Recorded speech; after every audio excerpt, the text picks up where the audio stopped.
Hello friends, welcome to channel Bull Track. दोस्तों, कुछ time पहले मैंने एक प्रेडिक्शन किया था और कहा था कि by June 30th Nifty will go to 7700। अब जून का महीना खत्म होने में सिर्फ 2 दिन बचे हैं और निफ्टी किसी भी हालत में 7700 तक नहीं जा सकता। हालांकि मैंने इस बारे में अपने हर वीकली वीडियो में आपको अपडेट दिया था, लेकिन फिर भी काफी लोग मुझसे ये पूछ रहे हैं कि 7700 का क्या हुआ, जाएगा कि नहीं जाएगा, कब जाएगा। इस तरीके से लगातार मुझे मैसेजेस कर रहे हैं। दोस्तों, मुझे खुशी है कि मेरा व्यूअर इतना जागरूक है और इस बारे में मुझसे पूछ रहा है। प्रश्न पूछना एक अच्छी चीज होती है।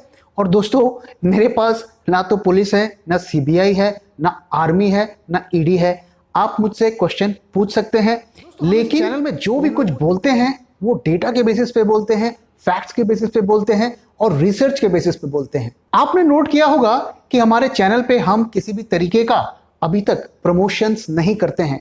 उसका एक बड़ा कारण यह है कि जब आप किसी से पैसे लेकर उनके प्रोडक्ट्स की या उनके कंपनी का प्रमोशन करते हैं तो आपको वही कहना पड़ता है जो वो आपको कहने को कहते हैं। यकीन मानिए दोस्तों, हम प्रमोशन नहीं करके अपना लाखों का नुकसान करते हैं और कर रहे हैं सिर्फ इसलिए ताकि हम फ्री और फेयर रह सकें और आपसे वो कह सकें जिस पर हम खुद बिलीव करते हैं और जो आपके भले के लिए हो। दोस्तों, मैंने आपके लिए इस चैनल पर बहुत सारी प्रेडिक्शंस की, उसमें से ज्यादातर सही भी हुई और कुछ सही नहीं हुई। देखिए दोस्तों, ये बाजार है।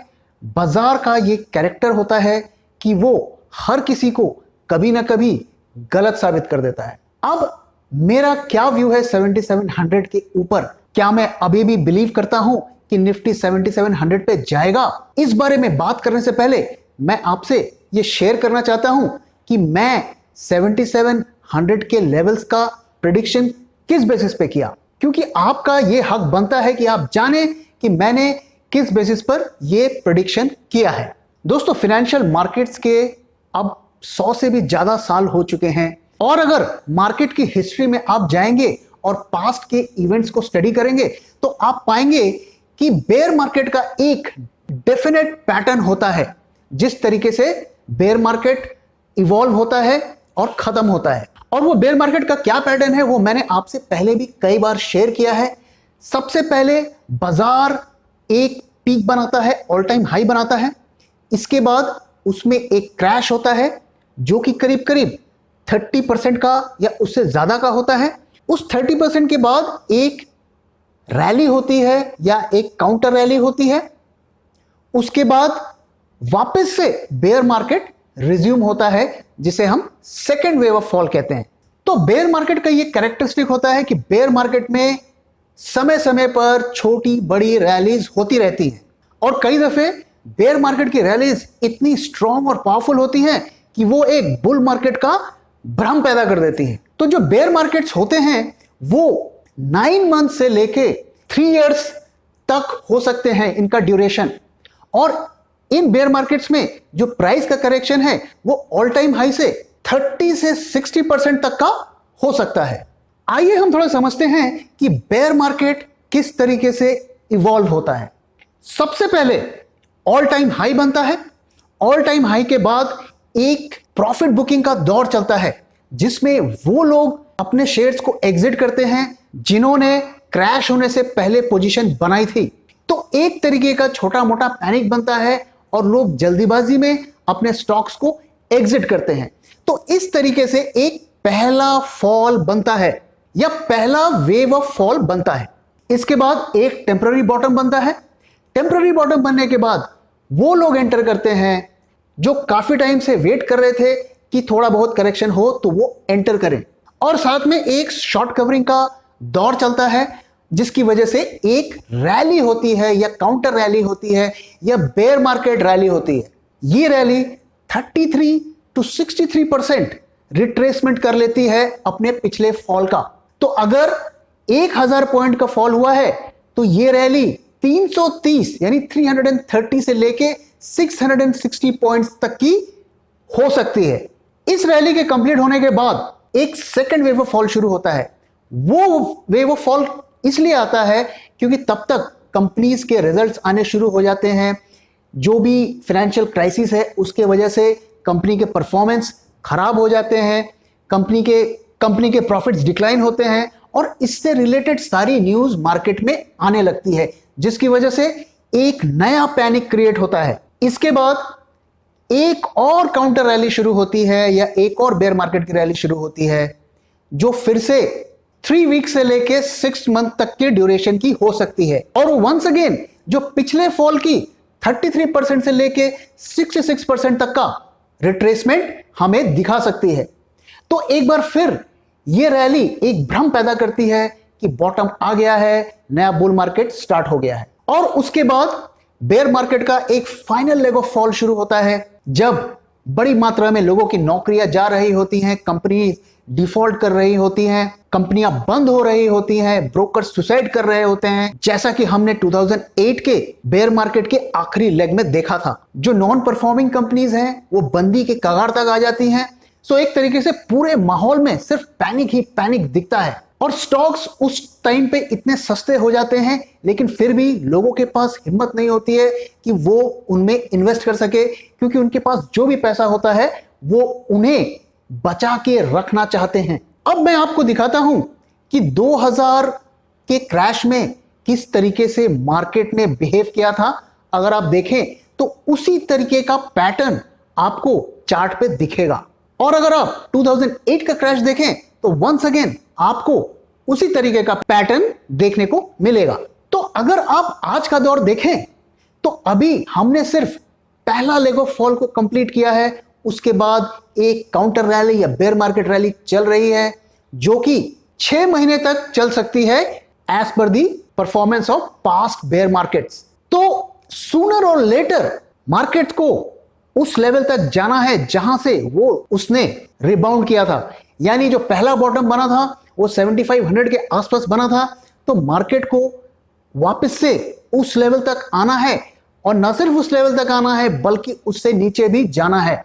आप चाहें तो किसी भी मार्केट के, किसी भी कंट्री के बेयर मार्केट पैटर्न्स को उठा के देख लें, आपको इसी तरीके का मिलता जुलता पैटर्न दिखेगा।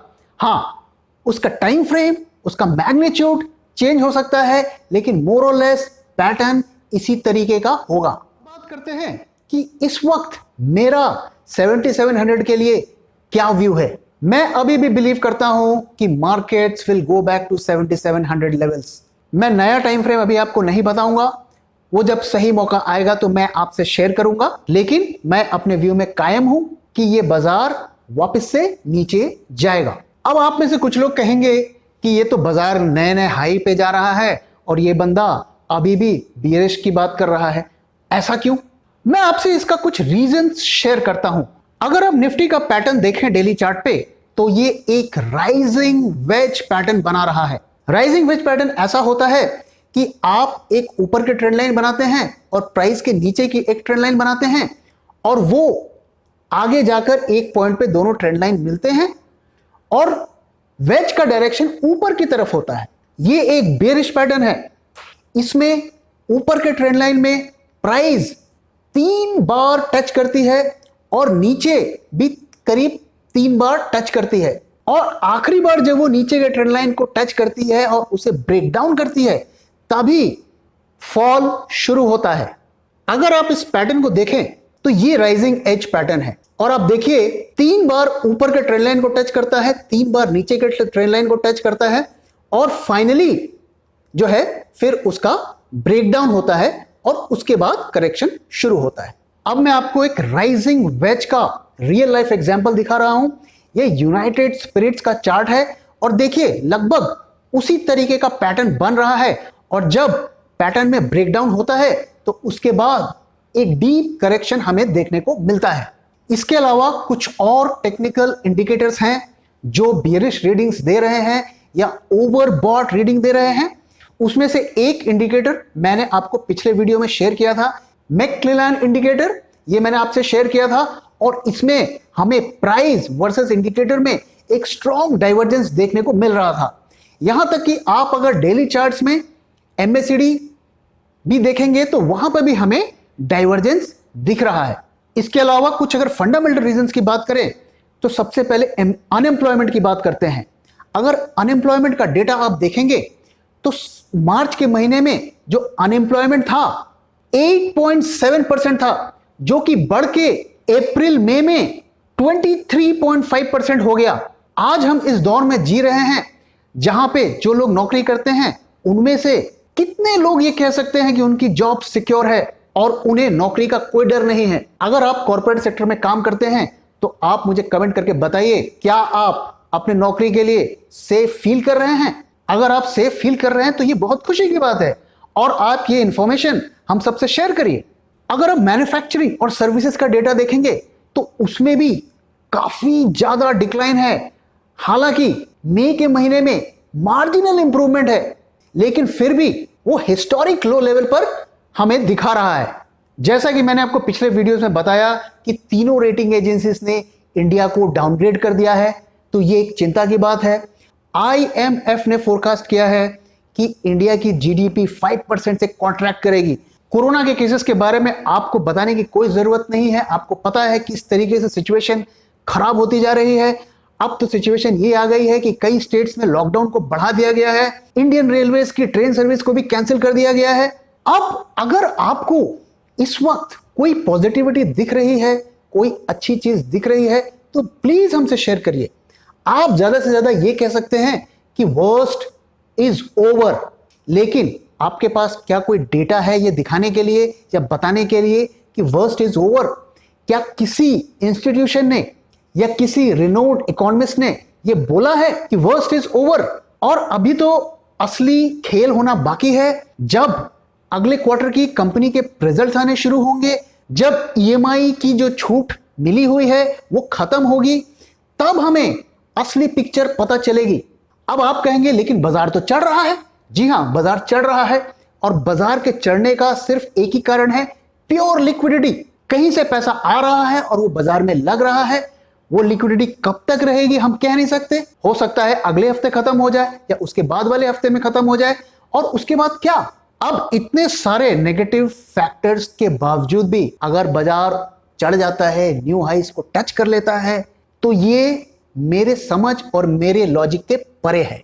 बाकी बाजार जो भी फैसला करेगा उसको मैं सलाम करूंगा, क्योंकि मैं मानता हूं कि बाजार का फैसला ऊपर वाले के फैसले की तरह होता है, जिसको हम क्वेश्चन नहीं कर सकते। बाकी दोस्तों, मैंने आपके साथ अपना व्यू शेयर किया, जिस पर मैं खुद बिलीव करता हूं वो बातें मैं आपके सामने रखा।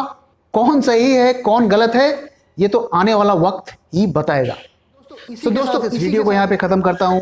आशा करता हूं आपको ये वीडियो पसंद आया, और पसंद आया है तो प्लीज वीडियो को लाइक करें, अपने दोस्तों के साथ शेयर करें और हमारे चैनल को सब्सक्राइब करें। तो thank you very much for your time दोस्तों। फिर मिलेंगे किसी और वीडियो में।